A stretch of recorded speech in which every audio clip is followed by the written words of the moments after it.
উনি হয়তো কৌশলের জন্য এটা বলেছেন, কিন্তু আসলে একজন শীর্ষ রাজনীতিবিদ বা একটি বড় রাজনৈতিক দল মিথ্যা আশ্বাস, মিথ্যা কাগজ সাইন করা কি উচিত? একটা কমিটমেন্টে তারা সাইন করেছে, কিন্তু তারা এখন নেই। But আমার অবস্থান সবসময় ছিল জুলাই সনদ অথবা গণভোট অথবা যে সংস্কারগুলো করা হয়েছে এটা সাংবিধানিক ভাবে হয়নি এবং সকলের ঐক্যমত হয়নি। 30টি নির্বাচিত দলকে বাদ দিয়ে এটা করা হয়েছে। এটা যদি সকলকে নিয়ে করা হতো তাহলে আজকে বিএনপি এক ঘরে থাকতো, বাকি সবাই এটার পক্ষে থাকতো। কিন্তু এখন দেখা যাচ্ছে বিএনপি এটার বিপক্ষে, জাতীয় পার্টি এটার বিপক্ষে, আরো অনেকে এটার বিপক্ষে, নিষিদ্ধ দল আওয়ামী লীগ তারা তো অবশ্যই বিপক্ষে। তাহলে এটার পক্ষে ঐক্যমতটা থাকলো কোথায়? খুবই অল্প ঐক্যমতের মধ্যে এই মুহূর্তে এই বিষয়গুলো জানিয়ে, এই স্পিরিটটা অনেক হাই, কিন্তু এটা সবাইকে কন্টেইন করতে পারতো। কিন্তু সেই সময় বিজিত শক্তি সিলেক্ট করেছে যারা কাকে কাকে ঐক্যপক্ষে রাখবে, হুম। কাকে কাকে রাখবে না। দেশের জন্য সংস্কার করবে কিন্তু দেশের একটা মানুষের বড় অংশকে বাদ দিয়ে। সেজন্যই এটা টেকসই হলো না, সেজন্যই এটা টিকলো না এবং বেশ লজ্জাকর ভাবেই হারিয়ে গেল, সরে গেল। গণপরিষদ হলো না, গণভোটেরও গণভিত্তি নিয়ে প্রবলেম আছে, এখানে অনেক সাংবিধানিক ব্যাখ্যা দরকার আছে। সেই সময় আমরা বলেছিলাম যে এটা অসাংবিধানিক হচ্ছে, রাষ্ট্রপতি এই অর্ডিন্যান্স দিতে পারেন না, গণভোট অর্ডিন্যান্স দেওয়ার ক্ষমতা রাষ্ট্রপতির নাই, এটা সংবিধান অ্যামেন্ডমেন্ট হচ্ছে। রাষ্ট্রপতি আদেশ দিয়েছেন, আদেশ দেওয়ার ক্ষমতা রাষ্ট্রপতির নাই, কারণ এখন সংবিধান আছে। রাষ্ট্রপতি আদেশ দেবেন যখন সেটি সংবিধান থাকবে পরবর্তীতে না। বিএনপি বলছে, এবং বিএনপি এখনো এক্স্যাক্টলি সেই ভাবেই বলছে, কথাটা হ্যাঁ। পরে বিএনপি অ্যাডপ্ট করে বলেছে। তো এইগুলো আমরা আগেও বলেছিলাম, একটা হতে পারতো গণপরিষদ, আগের সরকারই করতে পারতো, সংবিধান সাসপেন্ড করে সকল দলকে নিয়ে একটা গণপরিষদ করতো। সেই গণপরিষদের মাধ্যমে এই সংস্কারগুলো পাশ হয়ে নতুন সংবিধান প্রিন্ট হতো। এটা কিন্তু প্লজিবল ছিল, সাংবিধানিক ছিল। কিন্তু ইউনিট গভর্নমেন্ট ন্যাচারালি এত ঝুঁকি নেয়নি। পাশাপাশি বিএনপি ক্যামোফ্লেজ করে সবাইকে ভোটে এনে তারা আবার তাদের অবস্থানে ব্যাক করেছে। বাট এনিওয়ে, আমার মনে হয় জুলাই সনদের বা সংস্কারের অনেকগুলোই পরবর্তীতে বিএনপি গ্রহণ করবে এবং হুম। বিল আকারে এটা সংসদে পাশ হবে। কারণ অনেকগুলো অ্যামেন্ডমেন্টই খুবই কার্যকর।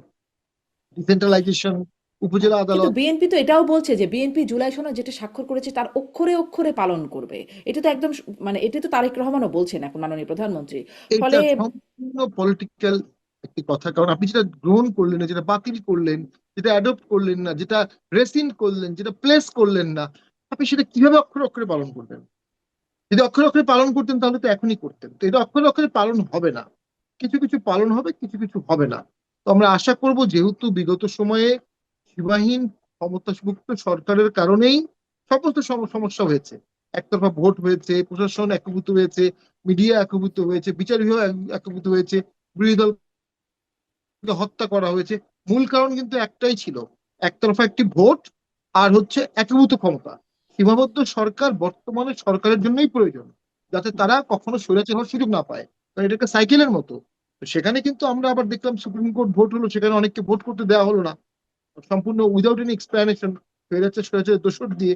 তাহলে সেই কিন্তু একতরফা সংসদ, একতরফা পেশাদারি প্রতিষ্ঠান, একতরফা বিচার বিভাগ, একতরফা মিডিয়া, সব যদি আবার একতরফা হয় তাহলে সেখানে দুর্নীতি রক্ষা পাবে কিভাবে?